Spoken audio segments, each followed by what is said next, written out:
First of all, thanks for having me here this year in Boulder. So far, so good.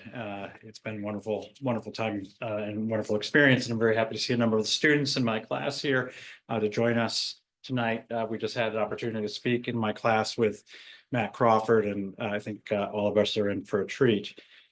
So Matt Crawford, I've known for a number of years, since roughly around the time that he published his best-selling book, Shop Class as Soulcraft. If you have not read it, you should read it. It's really one of the great analyses of work, the nature of our human situation, and sort of the purpose of life that's been published in something like the last 20 years.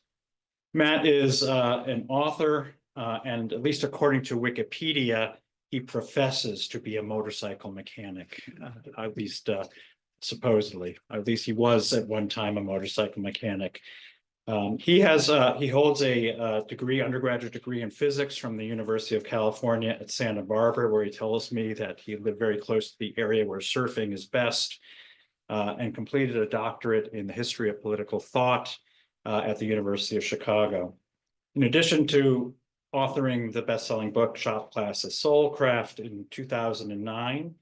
He's written 2 books in addition: The World Beyond Your Head, on Becoming an Individual in an Age of Distraction, published in 2015, and Why We Drive Toward a Philosophy of the Open Road, published in 2020. He serves as a senior fellow at the Institute for Advanced Studies in Culture at the University of Virginia, and he currently resides outside of San Francisco, California. And if you're not aware of Matt's work on his Substack called Archedelia, where you can just look up Matthew B. Crawford, he's one of the most incisive and interesting commentators on, broadly speaking, the philosophical currents of modern times. I highly recommend it. Tonight's lecture is entitled The Boldness of Belief and the Timidity of Technology. So please join me in welcoming Matthew Crawford.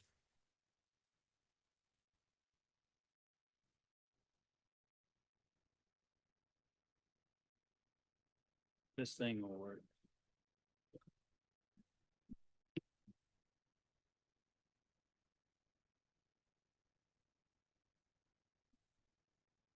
It's too fat for the stand.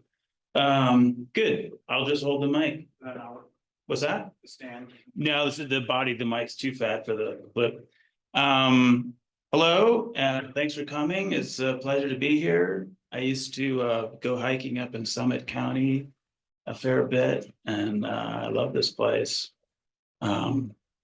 So I want to thank Patrick for the invitation to be here. And thanks to all of you for showing up. So sometime around 1830, a young Frenchman of aristocratic family with liberal sympathies got on a boat and headed to America. He wanted to see this newfangled democracy. So he traveled around and he reported what he saw. And one thing he saw was a vigorous spirit of self-government that manifests in 100 little ways. But he also got intimations of trouble down the road. I'm referring, of course, to Alexis de Tocqueville. And I want to start with a quote from him. It's a little bit long, but I think you'll find it interesting. You've probably heard it before. He wrote, "The despotism that I fear for the generations to come has no precedent in the world and lacks a name. I'll call it administrative despotism for lack of anything better." He says, "After taking each individual one by one into its powerful hands and having molded him as it pleases, the sovereign power extends its arms over the entire society. It covers the surface of society with a network of small, complicated, minute, and uniform rules, which the most original minds and the most vigorous souls cannot break through to go beyond the crowd. It does not break wills, but it softens them, bends them, and directs them. It rarely forces action, but it constantly opposes your acting. It does not destroy, it prevents birth. It does not tyrannize, it hinders, it represses, it enervates, it extinguishes, it stupefies. And finally, it reduces each nation to being nothing more than a flock of timid and industrious animals, of which the government is the shepherd. I think the only caveat we have to add to that is what he calls the government, or administrative despotism, is no longer simply this thing located in the government, but it's devolved and distributed, living not least in the servers. So let's talk about this power that, and again I quote, is absolute, minute, regular, provident, and mild. It would be like the authority of a parent if, like that authority, its object was to prepare men for manhood, but it seeks, on the contrary, to keep them in perpetual childhood. So I want to just pick out one example of how I think this description fits the current regime broadly understood. One of Google's self-driving cars came up to an intersection with a four-way stop. So it came to a halt and waited for the other cars to do the same before proceeding through, because apparently that's the rule it was taught. But of course, that's not what people do. So the robot car got completely paralyzed, blocked the intersection, and had to be rebooted or towed out away or something like that. Tellingly, the Google engineer in charge said that what he had learned from this episode is that human beings need to be less idiotic. So let's think about that. If there's an ambiguous case of right-of-way, human drivers will often make eye contact. Maybe one waves the other through, or indicates by the movements of the car itself a readiness to yield or not. I think it's not a stretch to say that there's a kind of body language of driving and a range of driving dispositions. Some more aggressive, some more passive. We're endowed with social intelligence, through the exercise of which people work things out among themselves and usually manage to cooperate well enough. Tocqueville thought it was in small bore practical activities demanding improvisation and cooperation that the habits of collective self-government were formed. And this is significant. There's something that can aptly be called the democratic personality, and is cultivated not in civics class, but in the granular features of everyday life. But the social intelligence on display at that intersection was completely invisible to the Google guy. This too is significant. The premise behind the push for driverless cars, which by the way is not in response to consumer demand. Pew, polls people, and they're not really keen on this. It's very much a top-down project. The premise behind the push for driverless cars is that human beings are terrible drivers. This is one instance of a wider pattern. There's a tacit picture of the human being that guides our institutions and a shared intellectual DNA for the governing classes. It has various elements, but a common thread is a low regard for human beings. Now, maybe this Google guy was a classic software type, a little bit on the spectrum, who has a hard time perceiving social phenomena, such as the way an intersection actually works. But he needn't have been. He need only have been steeped in the prevailing account of how the human mind works, which is called the computational theory of mind. Mentation as computation continues to provide the intellectual foundation for the mainstream of cognitive science, despite coming in for devastating critique from the more phenomenologically oriented dissidents within that discipline, who emphasize the embodied nature of human intelligence and the fact that it's socially bootstrapped. But as a zombie metaphor that can't be killed, mind as computer anchors the popular superstition and marketing hype according to which machines are said to have artificial intelligence. a term of mystification that carries a tacit assertion that what a binary computer does is something very like human intelligence. And reciprocally, what the human mind does, not very well, unsurprisingly, is compute. Bad philosophy of mind tends to be the most well capitalized because most easily operationalized. And one should not underestimate the genius of capital, no less than the state, for remaking the world so it will better fit some simplistic model, and thereby make the model more true. As the Google guy said, human beings need to become less idiotic. That is, more like computers.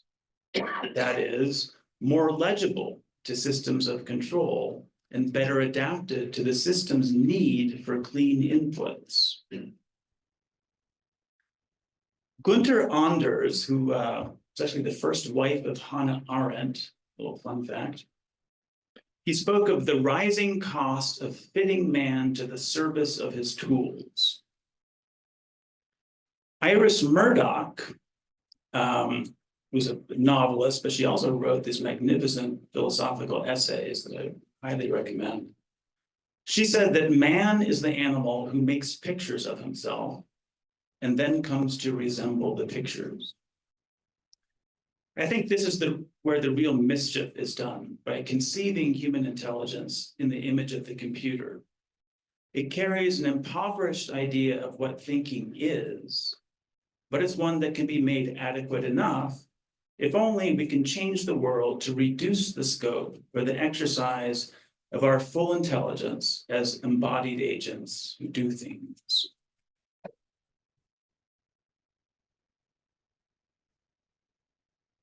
So what I want to emphasize here is that the kind of anti-humanism that often lies just beneath the surface of grand projects for technocratic control, and try to understand its origins. There's something that you can call the technological attitude. Nature is raw material that can be reshaped at will. So this posits that there's no mystery in nature that can escape our comprehension, and therefore everything lies open to manipulation. Man is himself a natural object, without any essence or purpose that must be respected. This second point is offered usually in a liberatory mood. We are free to remake ourselves according to our will and imagination.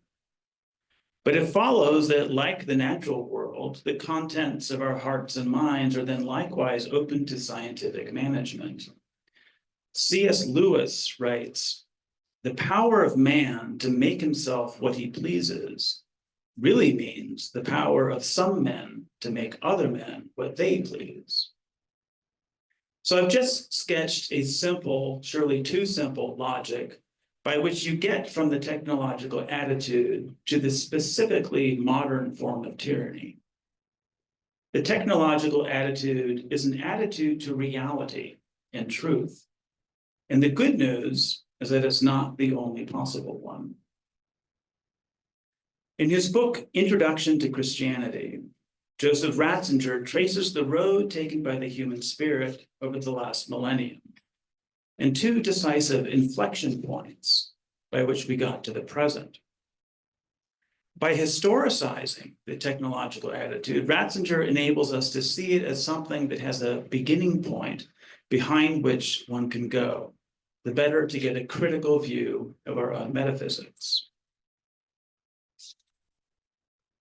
I'm going to skip a bunch here because I think this is a little too long.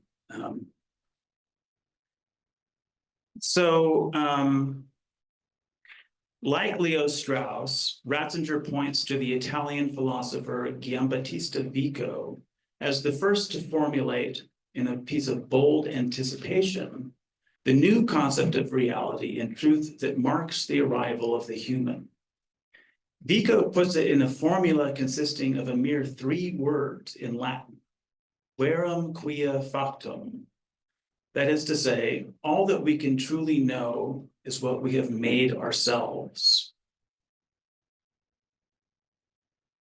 Vico begins by following Aristotle and the idea that to know something fully is to know its cause. But from this old thought, something completely new is deduced.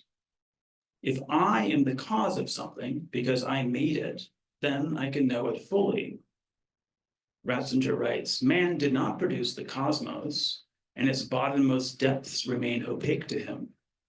Complete demonstrable knowledge is attainable only within the bounds of mathematics, an activity of the human mind, and in the field of history, which is the realm of man's own activities and can therefore be known by him. We could call this Ratzinger's first wave of modernity. Notice that it arises from an anxiety about what can be known, about how we gain access to the world. The next wave comes with Karl Marx, another sort of inflection point. Marx said, so far philosophers have merely interpreted the world in various ways. It's necessary to change it. So if the activity of philosophy is now not interpretation nor contemplation of permanent things, but action upon the world, it suggests that truth is no longer identified with what man has already made, as in Vico's formula, but with what it's feasible to do going forward. Here, there's no possibility of repose in a stable world, even one that is man-made and therefore ought to be intelligible on Vico's grounds. The formula coined by Ratzinger for this newer dispensation, sort of riffing on Vico, he calls it verum quia faciendum. If I remember my Latin grammar right, faciendum is the gerundive, which carries a hint of the imperative mood. So this formula identifies truth with what is to be done. The feasible here appears under the sign of an obligation of sorts. I'm reminded of a saying of Robert Oppenheimer. He was once asked why he would devote his energies to building this terrible weapon. And he's said to have answered, when you see something that's technically sweet, you do it. I've always thought of this as a psychological statement about the intellectual pleasures of problem solving and how such pleasures, internal to some technical practice, can short circuit a reflection on the goodness of the end served by the practice. I still think that's true, but Ratzinger shows that the compulsive character of technology is tied as well to an epistemic quandary that Western man takes himself to be in, rooted in skepticism about our access to being. It's a quandary he got himself into by the successive steps that Ratzinger lays out.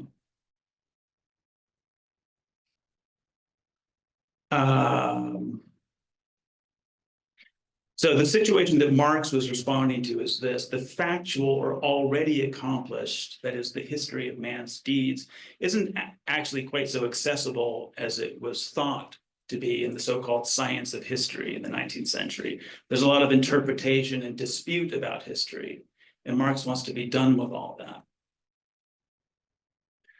So Ratzinger writes, the conviction was bound to spread more and more that in the final analysis, all that man could really know was what was repeatable, what he could put before his eyes at any time in an experiment. This is a standpoint that signifies devotion to reality insofar as it is capable of being shaped. So we've gone from the made to the makeable.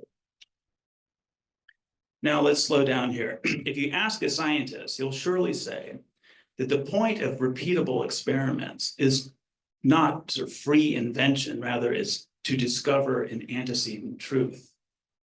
But to have repeatable experiments, you have to isolate and control all the relevant variables so that your hypothesis can be tested against its predictions. The difficulty lies in knowing what counts as a relevant variable and in the process of isolating them. Any scientific hypothesis tacitly leans on a series of exclusions, simplifications, and idealizations. For example, the frictionless surface, the point mass, the perfect vacuum. The world has to be idealized in order to make it more intellectually tractable, to the point that you can do mathematics on it. As Heidegger said, mathematical physics is a projection of thingness which skips over the things. Another motto that I like comes from Jaron Lanier. He said, "What makes something real is that it can't be represented to completion." In other words, the real can always surprise you. Fundamental considerations like these, as well as others that are more sociological in nature, pertaining to the institutional practice of science, surely underlie what I think is a massively underappreciated fact, which is the replication crisis that has spread through every field of science in the 21st century. Ratzinger seems to elide the distinction between science and technology when he says an emphasis on the repeatable experiment signifies devotion to reality insofar as it's capable of being shaped. But this elision is intrinsic to modern science itself, and indeed that's the whole point. Such elision is the basis on which modern science differs from ancient and medieval science or philosophy. The modern attitude posits that experience is an unreliable guide to reality. And this is the epistemic anxiety that leads to an imperative of control. This obligation to shape and control applies to man himself. Ratzinger writes that after Darwin, man viewed himself as the result of a blind process. If for a while he felt disillusioned by such knowledge and felt degraded, he doesn't need to be disturbed by this any longer. For now, wherever he comes from, he can look his future in the eye with the determination to make himself into whatever he pleases. But this reflexive pronoun himself, make himself, obscures. It covers over the political consequences of this metaphysics of human plasticity. First, man is reduced to a natural fact, and from there it's a short step to treating him as raw material to be manipulated. He becomes a standing reserve of human potential to be steered according to the vision of whoever holds the reins of propaganda, pharmacology, or the engagement algorithms of social media. The technological mindset underlies managerialism, a political form that carries with it an anthropological project. What is wanted is a generic self, maximally pliable to power, an undifferentiated human material, or what Renaud Camus refers to as spreadable post-humanity, like the smoothest type of peanut-flavored sandwich filling. So Ratzinger has shown a trajectory in which we turned in our basic orientation from the world made by God to what's been made by man, to what it is feasible to do going forward. With man himself as something to be shaped according to the rationalist dreams of whoever holds power. He then shows us that outside of this dynamic of the made and the makeable, there is available to us an entirely different orientation to reality, what he calls belief.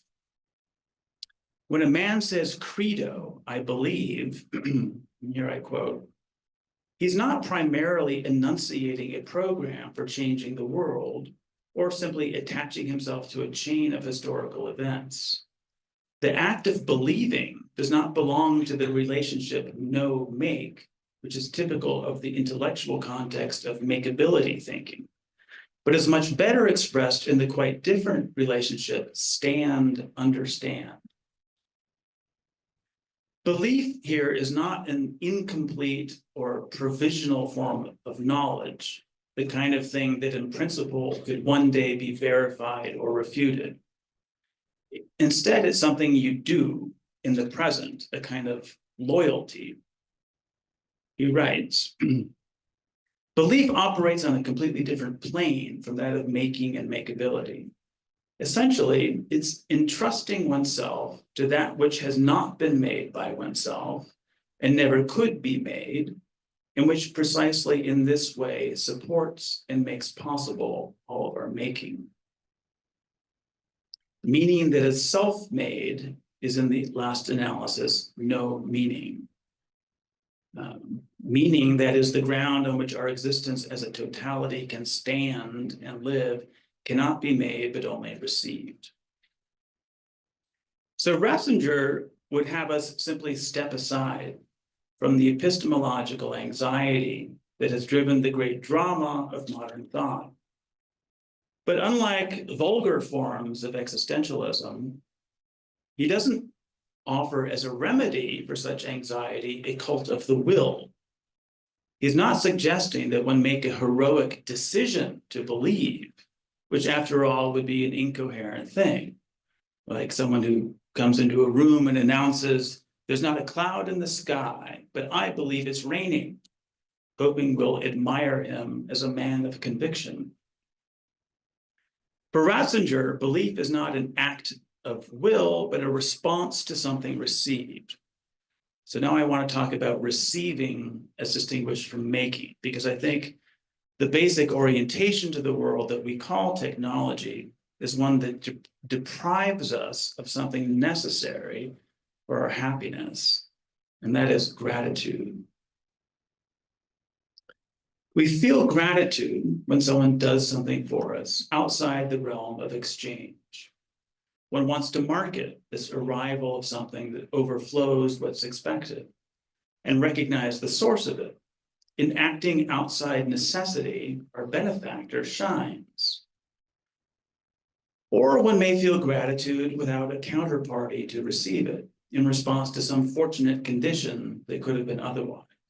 Though having good health or good looks, maybe life itself, something for which we're not responsible, a gift. Whether in response to good fortune or to some identifiable benefactor, in taking note of this gift, one feels that one has regained a proper coordinate system. It's a calm feeling. One shucks off that irritable, constant background sense of not receiving one's due, the sense of a self inflated beyond its true proportions. For it does feel like a little dose of truth, this moment of reorientation. Seeing oneself from the outside as one who receives rather than demands is also liberating from resentment, entitlement, grievance. You feel lighter as well as smaller and more ready to act with grace toward others, that is, to be larger. For grace and gratitude have the same root, whether you're speaking etymologically or psychologically. I think our condition as modern people makes the experience of gratitude especially elusive. So when we feel grateful, it has an effect that's all the more powerful, bumping us out of a deep spiritual rut.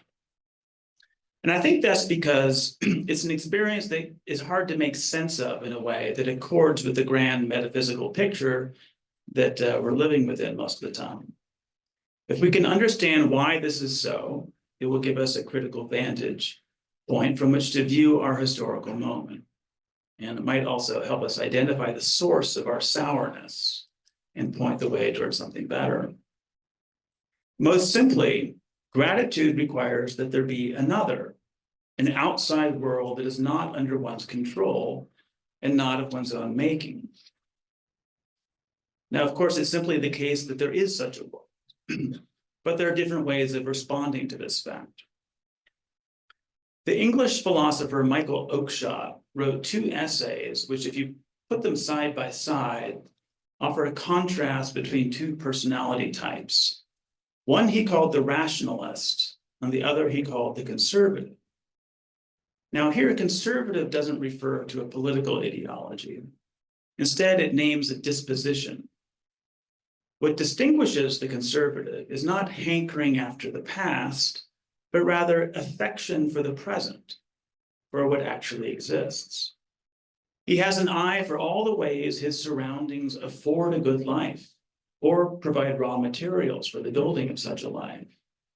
He wants to preserve the present world not out of fearful, small-minded rejection of the possible, but because he has a greater awareness of the resources of the actual, which may be lost if we're not careful. In other words, he feels gratitude for the world and a sense of obligation to it. The rationalist, by contrast, looks at the world and is offended by the waste, the inefficiency, the chaos, the suffering, the grotesque failures of optimization, and wants to set it right.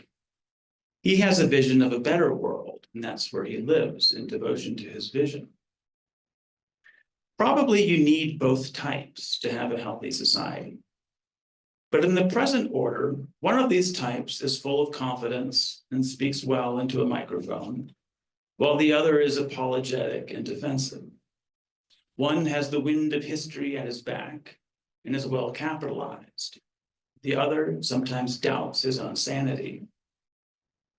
Our own time has seen the emergence of a third type, the transhumanist, who's maybe just an over-the-top caricature of the rationalist.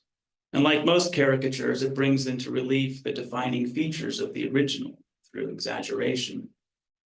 So here's a quote from a prominent transhumanist. He was speaking to Paul Kingsnorth. I think this was on YouTube. The transhumanist says, "I'd like to bring your attention to the issue with nature and biology that transhumanists have that is fundamentally flawed and likely even immoral to perpetuate, given its tendency to predation, disease, and death. Simply said, all nature and biology, from plants to wildlife to people, are something to be overcome and totally replaced with the synthetic. No one with even the slightest bit of compassion would ever create a world like ours, filled with so much suffering. It must all be undone and remade with technology, justice, and equality."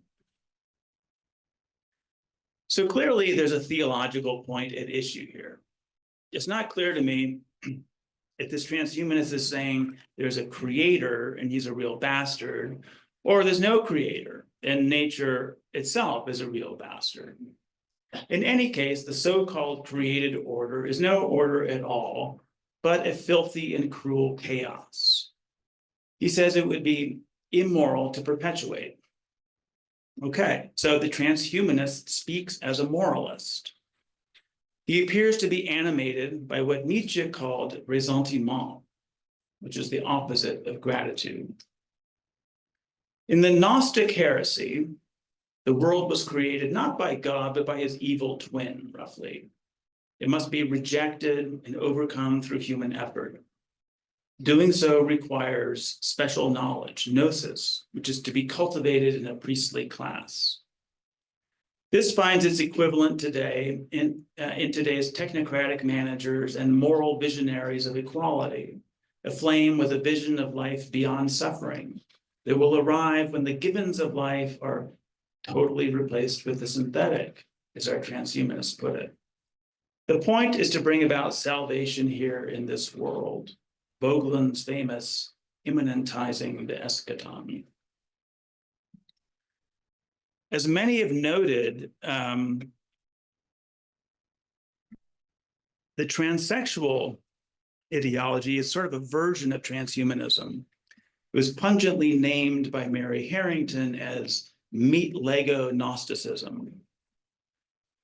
From the beginning of the modern rationalist project, the body has been the thorn in the side of it. The creative freedom of the will is compromised by its entanglement with a body subject to natural necessities not of one's choosing. But if we reconceive the body as raw material, as meat Legos, and make man himself a technological project, then we can escape this subjugation to necessities that impinge from outside the will. But you don't have to look to the exotic fringe of transhumanism to see this. The whole movement of the present is to bring the world under rational control. For example, substituting algorithms and mechanized certainties for the frailties of human judgment, as in the push for driverless cars and whatnot, or replacing the unclean clamor of democratic politics with expert administration. We may even take up this approach in relation to ourselves. For example, when we seek to eliminate the element of chance and serendipity in love through dating apps that optimize through personalized search criteria, cross-platform social media integration, something like that. You have to read that in a computer voice, I think. This isn't quite the madness of Eros, the divine folly, a consuming flame once cast into by the god despite oneself, to be magnificently destroyed at the feet of one's beloved, giving thanks all the while from a heart that is glad. Compared to that, life on the dating apps looks like a half-life of prudish solipsism, however many orgasms it may yield. A life fully under control is a life of solitude, from which the possibility of serendipity has been excluded. Serendipity is perhaps the secular name for grace. The push for rational control has been with us for some centuries, but has lately entered an especially frantic phase and a jealous determination to leave no area of life untouched by this libido dominandi. Indeed, to trust in fate or divine providence or fortuna is to be downright irresponsible. It's not safe, for one thing. There's a fearful timidity to the rationalist soul. I think we can connect this timidity to ressentiment. So Nietzsche uses the French word, and people who are instructed by his account tend to go along with that. It's resentment, basically. I think we can connect this timidity to ressentiment against the created order and its author. The basic idea of ressentiment is captured in Aesop's fable of the fox and the grapes. Driven by hunger, a fox tried to reach some grapes hanging high on the vine, but wasn't able to, although he leaped with all his might. As he walked away, the fox remarked, "Oh, you aren't even ripe yet. I don't need any sour grapes." To indulge in ressentiment is to deny that something is good, which is one way of responding to one's own impotence to achieve it. Instead of accepting one's limitations and preserving one's admiration for what cannot be achieved, one's vain smallness of soul leads one to tear down what is high, placing oneself above it. Notice that this is the opposite of becoming large by first becoming small, as in the connection I traced between grace and gratitude, that is, acting graciously toward others. Ressentiment instead turns the objective order of value upside down. One variation on this is the insistence that all values are merely subjective anyway. There's nothing truly higher that stands in judgment of my own character and capacities. This is to collapse the vertical dimension of reality in the hope of closing what I've taken to calling the erotic gap. Gratitude is important not merely because it makes us more psychologically healthy, but because I believe it reflects a more adequate understanding of man's true situation. Those grapes are really there. They really are sweet. It's natural that we should strive for them, and natural that we should fall short. The man or woman of vitality takes pleasure in each thing being what it truly is. This is what it means to live in the erotic gap. Thus lived, the stinging awareness of our imperfection doesn't lead us to falsify the world. Just now I mentioned the man or woman of vitality. I mean a person with a quality very different from the one I earlier called the timidity of the rationalist soul. So let me say just a little bit about vitalism. Now, this is a word that Patrick Deneen is allergic to, and many others are as well, for good reason. It's become taken up in some of the more unsavory quarters of the internet. But it's also, I'm not willing to concede the term to its current use. It has a long history. Historically, vitalism has been a philosophical idiom in which some kind of freedom is asserted, as against deterministic accounts of human being and reductive accounts of nature. Politically, it's marked by skepticism toward the material and institutional powers that assert their authority under the banner of progress. These long ago coalesced into a technoculture within which some basic questions about nature and human being have been not answered, but rather forgotten, kept at bay with harumphing, or declared obsolete by the progress of knowledge. This bears on the recurring political problem of the male. What place is there for his spiritedness, which is both hazardous and necessary to the community? This is a very old question. It was a question for Plutarch, the subject of my dissertation. And it was a question for William James, among many others. In our technocratic managerial regime, this perennial problem of the male has become a crisis and is the guiding concern of a rebellious vitalism of the online right. As a political form, technocracy leaves little room for the discharge of vital force, or indeed the exercise of basic competence and the development of practical reason by men and women who are in full possession of their world, and therefore have open to them a field of action. Sovereign, self-confident communities are colonized by expertise wielded remotely, and the epistemic status of common sense is demoted. According to the corresponding metaphysics, it's absurd to lament this diminution of man, as it rests simply on a recognition of reality.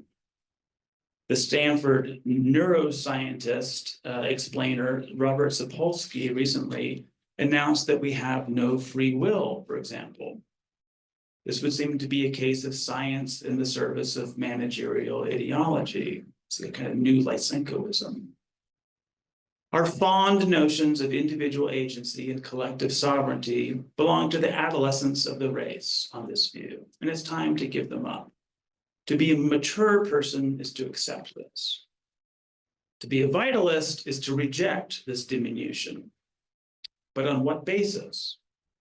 A competent vitalism would need to pass beyond rebellion and recover an alternative metaphysics of nature. And I think Ratzinger points the way to such a possibility, both by his critical genealogy of the technological mindset and by the positive account he gives of receiving the world as against making it. I think this alternative disposition supports what is best in the human spirit. And I want to explore this hunch by relating a personal experience. It's about 48 degrees Fahrenheit and sweat is dripping down my back. My goggles are steamed up and it's hard to see. I'm on a tract of land owned by the railroad. It's a wooded area in Richmond, Virginia, with discarded beer cans and the occasional homeless encampment, commonly referred to as behind the Martins. Riding a dirt bike on a narrow, meandering trail that is rocky and muddy, with protruding roots and fallen limbs, creek crossings, steep descents, and tight switchbacks. At a mere 15 miles per hour, I might be taxed to the very limit of my mental ability. Picking lines, making imperceptible decisions of throttle, clutch, steering, braking, and body English, revising them on the fly as surprises arrive at my front wheel. All this demands total concentration.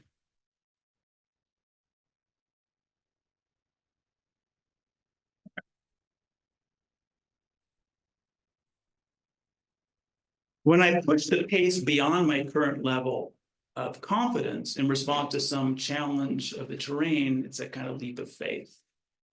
Or maybe it's a query. I can't say to what entity this question is addressed. Myself, the obscurities of the trail, a loving providence. It's a position of utter exposure to contingency. Let's see how things go. If it goes well over the following seconds, meaning without mishap, maybe even with a glimmer of some new finesse, this faith redeemed is the sweetest vindication I know of. For a moment, I feel existentially justified. I feel less like a worm and more like that other thing, the thing I have a constant nagging sense that I ought to be. In pursuit of this feeling, I once took 4 trips to the emergency room over the course of 12 months. 2 broken ribs, a broken heel, what I thought was a separated tendon, was a muscle strain, and a case of heat stroke. And this must have been a dozen years ago, so I was in my late 40s, so way too old for this stuff. The feeling of exposure one has on a dirt bike recalls one to a basic truth. We are fragile, embodied beings. There's a certain risk that's inherent in moving around by whatever means. A responsible person does everything he can to minimize this risk. Yet is risk somehow bound up with humanizing possibilities? In his exquisite essay about walking the hostile streets of Kingston, Jamaica as a boy, and then New Orleans as a young man, Garnett Cadogan writes, when we first learn to walk, the world around us threatens to crash into us. Every step is risky. We train ourselves to walk without crashing by being attentive to our movements and extra attentive to the world around us. As an adult, we sometimes walk simply because the street beckons with serendipity. You never know who or what you're going to find when you step out onto an urban sidewalk. Serendipity, a mentor once told me, is a secular way of speaking of grace. That's where I got that line from Garnett. It's unearned favor. Seen theologically, then, walking is an act of faith. Walking is, after all, interrupted falling. The heightened contingency of driving off-road resembles walking in the faith it enacts, that of throwing oneself into the world with hope. The ancient Greeks had a single word for expressing the condition of being without a road when the way forward is not clear: aporia. It represents a moment pregnant with the arrival of something unlooked for.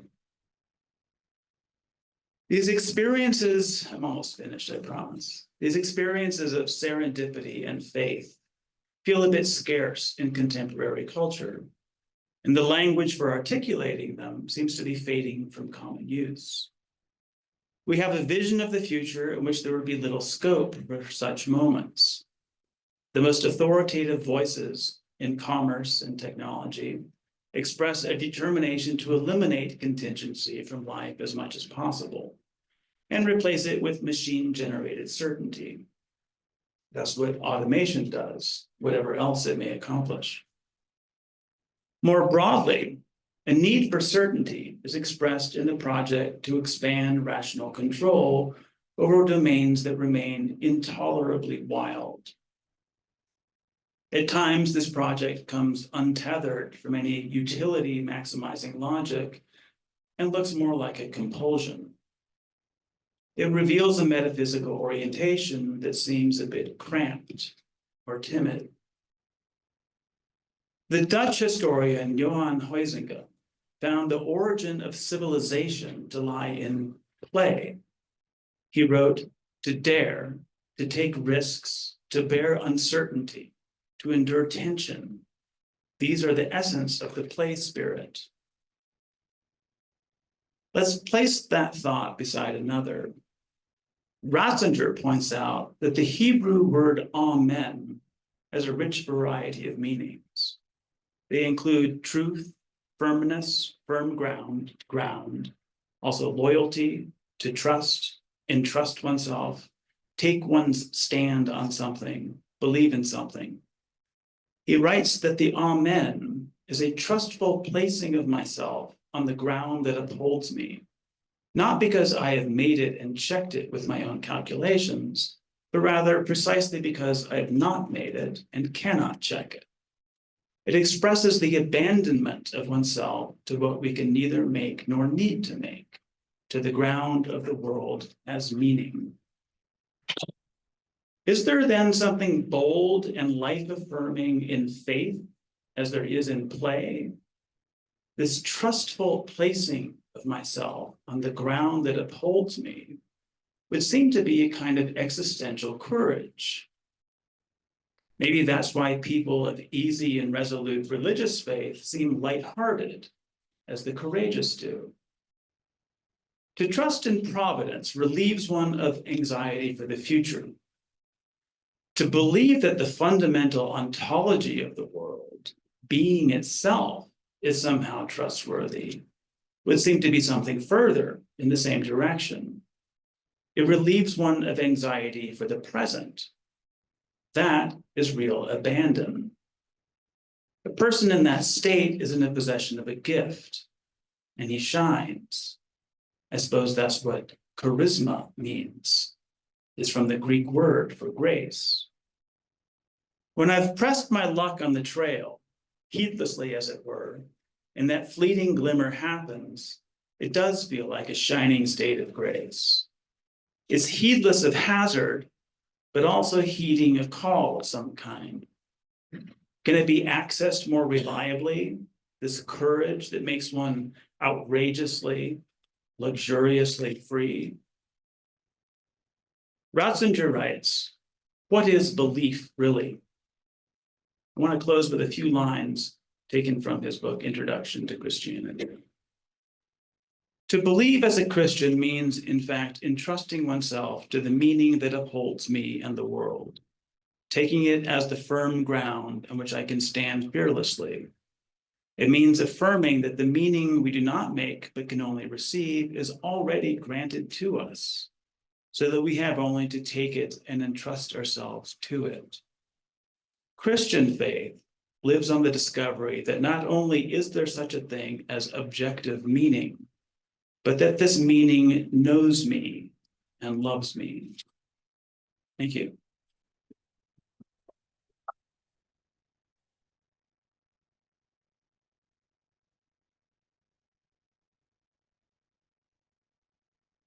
We're gonna do some Q&A. Oh, there's another mic, yes. Matt, thank you so much for that rich talk.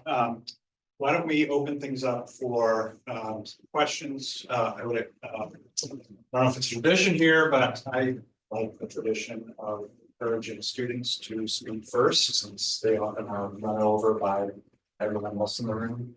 But any students who'd like to pose a question, challenge, thought? Paris? One of my students. Thank you very much for that. That was yeah, that was very enlightening, very interesting. I think first of all, I'd like to ask about the relation between faith and courage and technology and the elimination of risk in modern day technology. Do you think there's a way we can reconcile our joy that you were talking about with the like that kind of belief and faith with the advancements that modern technology promises us? Yeah, great question. And of course, the motorcycle is a technological object, right? So, yeah, so I've emphasized a kind of darker strand in the technological attitude, which is this compulsion to control. But at the same time, of course, you know, the technology opens up fields of endeavor where the best human qualities shine forth in pursuits that we never could have imagined before they became possible. So some of my favorites are the surfboard, you know, the electric bass, the motorcycle.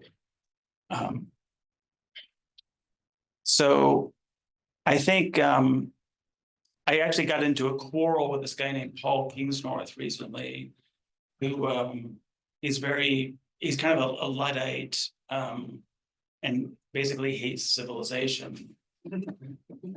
Well, I mean, on his own account. And he's all like me, he's a recent convert to Christianity. He's coming to it from a sort of Wiccan, eco-green mindset. I don't know where I'm coming from, but at one point I wanted to press upon him is that, because so he thinks that, you know, one needs to go back to the caves and the deserts and the forest to connect with God. But I think our ingenuity, our technological, you know, we're tool users. I think you could say that we're made in the image of God, and one aspect of that is that we participate in God's creativity. So I think you don't need to go to a cave to. In other words, there's this idea of God's immanence in the world. It's not only the natural world, but I think also the built world can be a place of grace and kind of being bowled over by just the things that human beings accomplish. I mean, when that rocket got captured by the chopsticks, basically, that was, I'm trying to not use four-letter words here. That was amazing, right? And so technology can be in the service of life, in the service of a kind of expanding life, or it can be sort of this compulsion to control, which usually means controlling other people. That's what we want to call technocracy, maybe. So yeah, it's I think this actually requires some further thought to sort of give a whole account that does justice to this. A friend of mine offered a formula that I liked quite a bit. Technocracy is control without love.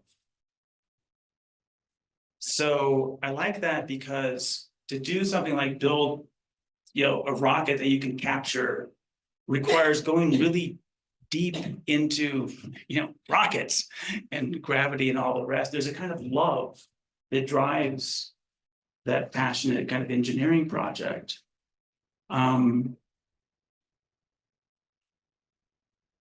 Whereas technocracy as a kind of determination to, you know, control risk and in particular control other people, make them behave according to some vision you have, that seems to be a loveless enterprise. You know, also, that's as close as I've gotten thus far. We'll open things up, and I just ask you to keep your questions short and make them question. I'll try to make one more answers short too. Hi, my question is in regarding to human factors. One of the studies that human factors looks at is how to get human error out of our system. How do you balance removing human error without instituting harsh control such as driverless cars? Yeah, so she's referring to human factors research, which is a fascinating field that often looks at human-machine interactions. Yeah, right. Human error is often, yeah, a serious problem. There's also sometimes this kind of will to eliminate the weak link in the system, namely human beings, can become somewhat perverse. So, for example, evidence-based medicine, you've probably heard of. This is, so it's sort of data-driven, the idea being that, algorithmically, we can detect patterns in sort of symptoms, I guess, and that this will be more reliable than individual practitioners. This is now, I've read a book by a guy who's both a biology Ph.D. and a philosophy Ph.D. Showing that the outcomes based on this are often inferior to those of experienced practitioners. But it's hugely consequential because it has been reducing doctors to sort of checkbox tickers. They stand in front of you with their tablet and sort of not fully present there to even sort of see what the symptoms are. So sometimes these things can have perverse effects, which is not to rule out of bound entirely the problem of, I'm just going to stop, move on, yeah. Or sorry, someone else that has the mic. I don't really need the mic. So thank you again for your talk. I really did appreciate it. I wanted to ask a little bit more about the domains of human life that ought to be wild and free and absent of human control, and those that should. Because I largely agree that something like love and pursuing a partner or friendships is something that should have a degree of uncertainty so that this freedom can flourish. But at the same time, when I'm driving on the road, I don't want there to be very much uncertainty for my safety. I want to know with a good degree of certainty that I will get there safely. I'm happy to invite a large degree of control in my life in order to make that the case. So I'm wondering where, if at all, you draw a line of what domains of the human experience should be subject to control and those which should not. Yeah, I don't think it would offer some principled, line or attempted a general account like that. But case by case, one thing with the dating app example that you mentioned, there's something called the paradox of choice. In other words, having all these, I guess you got like windows and windows of possible mates. So it turns out that when you multiply choice like that, people end up not being happy with any of their choices because they're thinking of all the other ones that they maybe should have chosen instead. So there is not the complaint isn't some abstract one about control, it's about how it changes the disposition of us toward whatever activity it may be. Now, in the specific case of driverless cars, I went deep into this in my book, Why We Drive, and came to the conclusion that it's an expensive solution to a non-problem. In other words, human beings are actually really good at driving. And on top of that, that's sort of an empirical argument to make that this is not, that we don't have time to do that, but so that's why I sort of picked out the driverless car thing as expressing a kind of perverse anti-humanism, because it's really not giving due credit to our capacities for being really prediction engines, kind of like you suggested. We're exquisitely well attuned to be able to predict one another's behavior, the kind of evolutionary fact about us.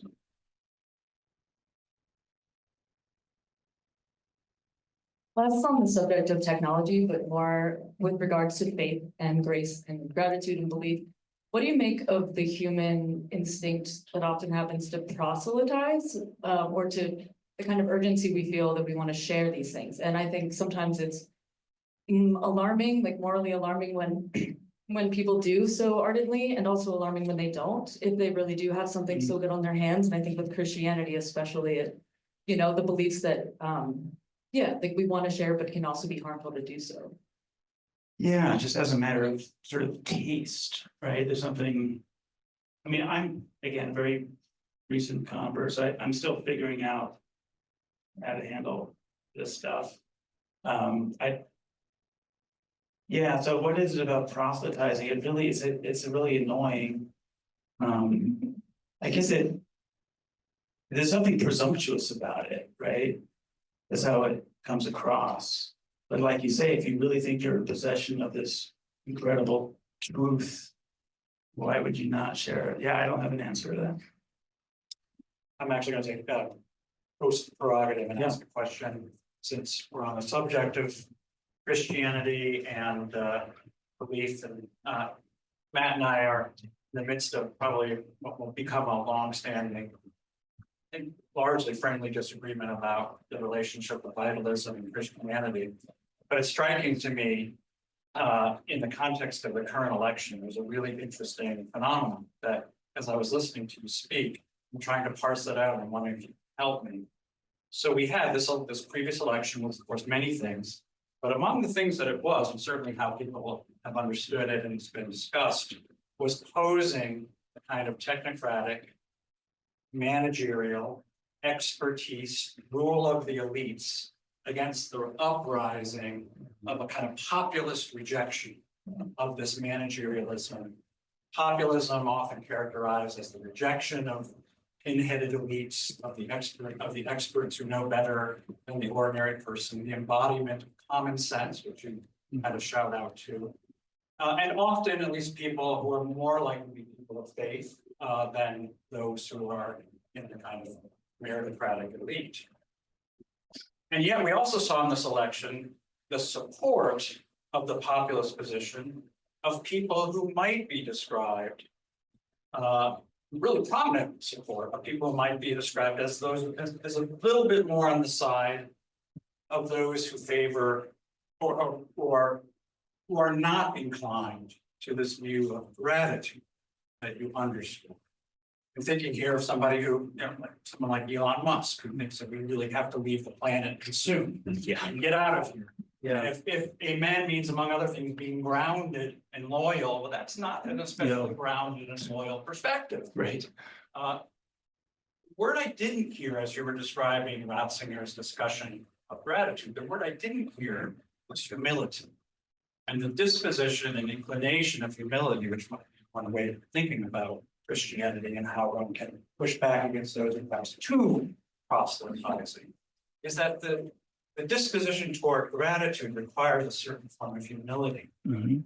Where does the kind of the disposition of one who opposes the elite, who imposes their managerial viewpoint from a vitalist perspective, also kind of move into a danger of a rejection of a kind of humility that itself becomes a threat to gratitude? Well, politics is never the domain of humility. And but it seems to me that your interest in the vitalist current of the contemporary political world is very much feeding into precisely interesting ways the rejection of this managerial elite viewpoint, but has elements that are not entirely distinct in terms of its rejection of the disposition of gratitude. Okay, so what is the thing that these unruly populists should be grateful for? Well, they tend to be grateful for, well, the unruly populace, they tend to be grateful for their places, their inheritance, their culture, things they didn't choose. No, I'm saying, what is it that they're not grateful for that you're saying they should be? Because you're saying that they're, I mean, there's obviously resentment plays a huge role in populism. And I'm fairly sympathetic to populism, so I think it's a well-founded resentment. Now, resentment of, if you feel like you're getting screwed over somehow, that's not quite the same as ressentiment in Nietzsche's sense, which is responding to your impotence to address that injustice by inverting the table of values so that, so Nietzsche's classic version of this is Christianity. Why do you be meek? Because you're impotent. So you turn meekness into a virtue. That's ressentiment. It's a long story as to how I think Nietzsche gets that wrong, but so in other words, resentment, I think is not simply to be somehow denied political actors. That's what drives politics a lot. So I don't quite understand your question. But we can continue discussing it. What really interests me is the very interesting combination of a kind of vitalism, which is a kind of an ideal of self-assertion, with the disposition of gratitude, which in some ways rests on a kind of base of humility. Yeah, And I think this is maybe just a kind of momentary, temporary political combination, a kind of overlapping consensus. But I'm wondering if you see, it seems in your talk, you see this as more than merely accidental, momentarily politically accidental. And that I'd like to hear you parse out. Again, I've lost the thread there. But I would say that, so that to go back to the motorcycling example, it is a kind of self-vaunting, it's like putting yourself into something kind of risky and that calls forth, some hard capacities, but is not at all incompatible with the experience of gratitude. That was the whole point of my example, that it's a kind of entrusting oneself, not knowing how it's going to go, but with some kind of intimation of that this is, I'm sort of called to do this and to be bigger in this way. And I want to say that is connected to some further intimation of benevolence in the world itself. It's a little hazier. In other words, an occasion for gratitude.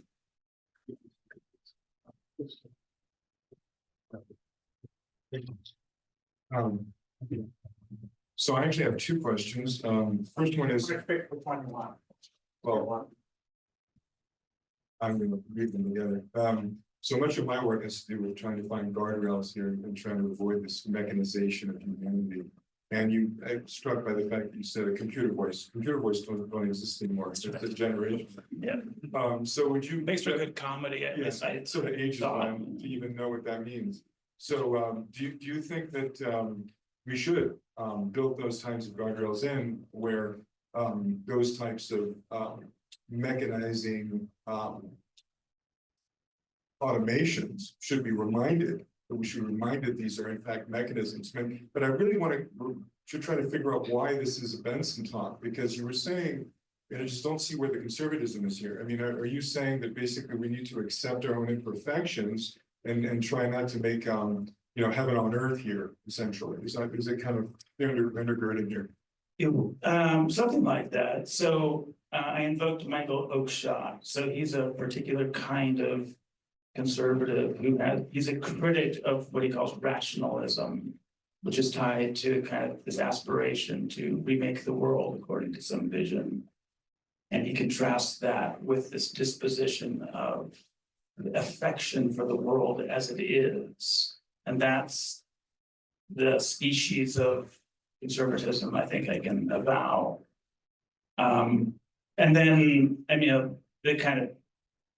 I tried to make a case for common sense as against sort of colonization of the life world by expertise remotely wielded. That too is a long-standing kind of conservative intuition, it's saying.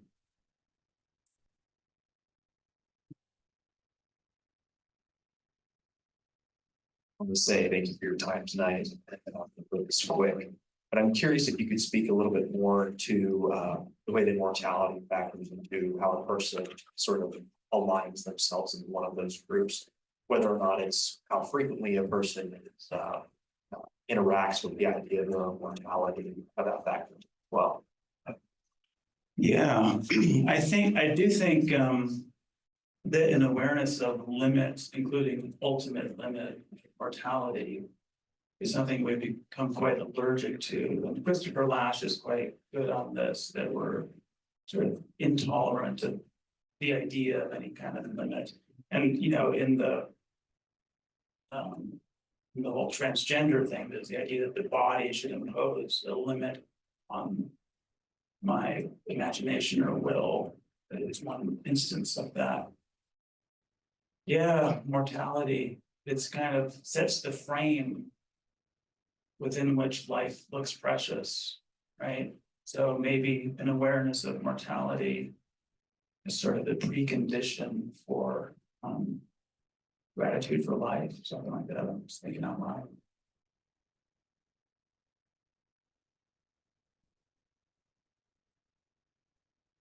Hey, so my intuition is that the experience of working on algorithm self-driving cars, for example, is actually quite similar to your dirt bike example, that there's a thrill of kind of interacting with this complex and hostile environment. In this case, it's a technical problem. You're not gonna break any bones though. Right, but there's a kind of danger of failure, there's challenge, adversity that you can overcome. I mean, I guess I'm wondering if you agree with that, and if you do, do you then have to resist abandoning yourself to this this great unknown in certain contexts if they're working towards these projects of control? There's a pretty good movie called The Social Dilemma, where they went and interviewed all these Silicon Valley guys about their development of social media. And their sort of regrets of, I mean, they got very absorbed in the technical challenge of it. But then stepping back and seeing how it's remade the world, feeling some remorse about this. So I'm reminded of that Oppenheimer quote. And when you see something that's technically sweet, you do it. And I feel that as much as anyone. I spend at least half of my days in my shop building engines, and it's really absorbing. But yeah, one has to have a kind of meta reflection about the end served by the technical thing. Yeah, that just seems obvious. Yeah, and as far as, so in doing software stuff, you are dealing with something hard, some hard reality. It's logic, right? And I suppose the risk of failure, I don't know how immediate it is. I mean, psychologically, it's not like physical hazard. So I wonder how that cashes out just in the experience of doing that kind of work. Interesting to think about.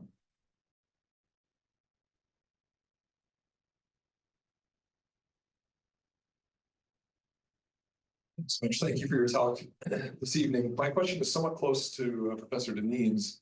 The way that I understood your talk, we meet three archetypes: the gratitudinal, the rationalists, and transhumanists. And the lens that was used at the beginning of the talk to distinguish perhaps them was one between this freedom, this initiative taking, this divergence, and opposite that, we have Tocqueville quote outlining, which could also be called the anachristic, would be the controlling system, the massifying system, the rationalizing, standardizing, the homogenizing, and so forth.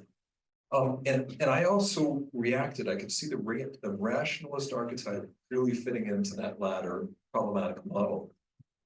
The question is whether or not the transhumanist does, because one could equally say that they violate.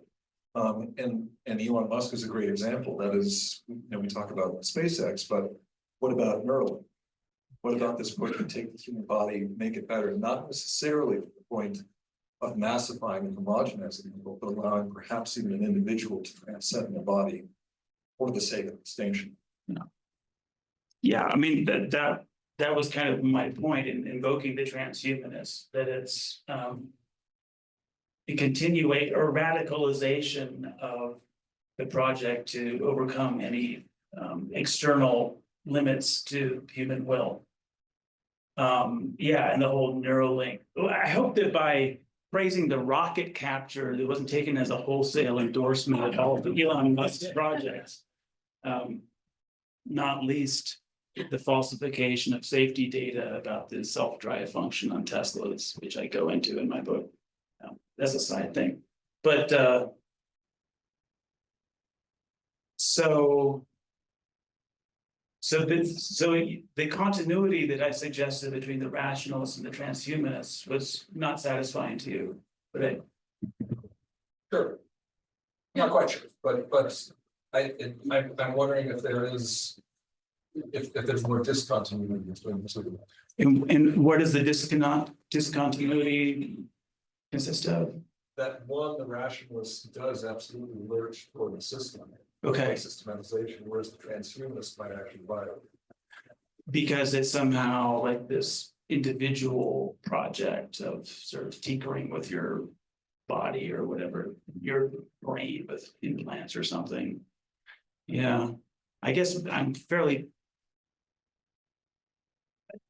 tend toward a kind of dystopian thinking, such that once that becomes available by processes of competition, it'll become obligatory, kind of like it's a kind of enhancement possibility, maybe, so that these technologies they you always hear, well, it depends on how you use it, or you're free to not use it, but they end up in framing the whole society in such a way as to make some things impossible. We have time for 2 more questions, so one here. Thanks for your talk. I'm thinking about self-driving cars, and it sounded as though you thought that there was an anti-humanist rationale behind the impetus to develop self-driving cars. Well, it's profit, obviously, but the kind of ideology of it is anti-human. And I was thinking you could tell a sort of pro-humanist story about the need or the benefits of self-driving cars. Just what if instead of having to drive, we could do, you could do a little workout while you're on your commute. You could read a book, you could do other things that seem like pro-humanist, nice human activities to be able to have more time to do it. And that made me wonder, well, first of all, do you buy that? But more broadly, to what extent are there technologies that are sort of inherently anti-humanist, or is the real issue this kind of technocratic culture, not the specific technological innovations themselves? Yeah, obviously, if I had a long commute, I would love to have a self-driving car and do something different. Of course, one of the sort of unintended effects is that if people are in self-driving cars and can therefore do other stuff while commuting, that means people will be commuting from much further out, so you get the sprawl problem. But that's more particular than your question is getting at. But I'm blanking on this. The peroration of your speech was. No. Are there cases of technologies that you might think are inherently anti-humanistic, or is really the main focus the broader kind of technocratic culture and ideology?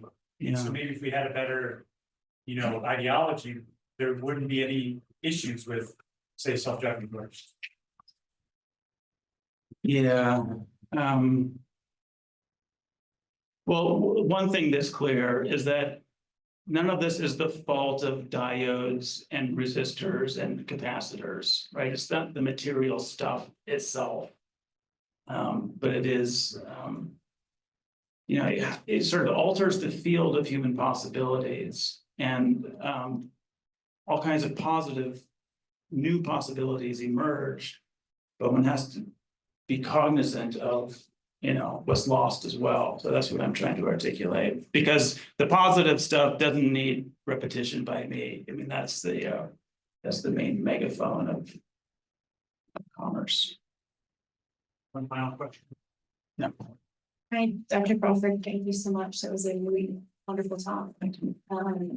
I kind of want to ask you a little bit more about this idea of vitalism. The example or the frame you give for it is that it's an experience that somehow contains risk. And I can immediately think of things that have been risky that have given these experiences to me. But I wonder also. I can also think of other sorts of activities, like you mentioned, working on motors in your shop, I could say painting in your shop. Especially an activity that's in a kind of exploratory mode, where I'm learning something, there's like heightened attention. There's a sense of kind of adventure and just like seeing the world of the land. And so I was thinking, maybe there's something kind of Aristotelian there about an activity that's sort of for its own sake. Is it possible that vitalism is anchored in a wider kind of experience like that, might have subcategories, but it's something that gives you a sense that life is worth living, regardless of suffering, regardless of the mundane things you have to go and continue to do later. There are these activities that are sort of sources of energy and maybe even thought. Yeah, of course. Yeah, I guess, I guess vitalism just historically seems to be connected to some sense of rising life, of sort of expanding life. And that I think there's an element of that in any skilled activity, especially one where you can affirm the end of the activity. So it's not simply about the pleasures of getting absorbed in some skilled practice, but one example I like a lot, and I don't know how generalizable it is, but that makes this case. So in my second book, I talk about these guys who built Baroque pipe organs. I spent a lot of time at their shop talking to them. So they're making musical instruments, and they're engaged in this sort of friendly quarrel with the whole tradition of pipe organ building, which goes back, 500 years or something. So they're not simply antiquarians. They're trying to push the state of the art further, go further in the same direction, guided by musicality as a criterion. And so their craft is in the service of this instrument, it being musical. The music, in turn, these are usually in churches, is in the service of the liturgy of the church. The music is part of that. And then the liturgy, in turn, is directed to, praise of God. So there's this kind of nestled set of goods where each one points to the one beyond it. And this seemed like an amazing frame for a working life, to feel yourself as a craftsman being in the service, of a community of worship, and ultimately to something ultimate. So yeah, I don't want to get too hung up on this word of vitalism. Vitality is something worth thinking about. But thank you for that. There was one question that raised a further question about what this talk was doing under the auspices of the Benson Center. And yet I can't think of a question that's more pressing for those who are deeply interested and concerned about continuities of traditions and ways of life, culture. When we think about the broad sweep of human history, Western civilization and beyond, it's major transformations of our technology that have led to the sweeping away of ways of life, everything from agriculture, the printing press, to the automobile, now to the internet. And so it seems to me that at the heart and core of these kinds of questions about what it is worth conserving and whether they can be conserved, we have to be discussing these questions of technology. And I can think of no better guide in that exploration than Matt Crawford. So Matt, thank you for being with us.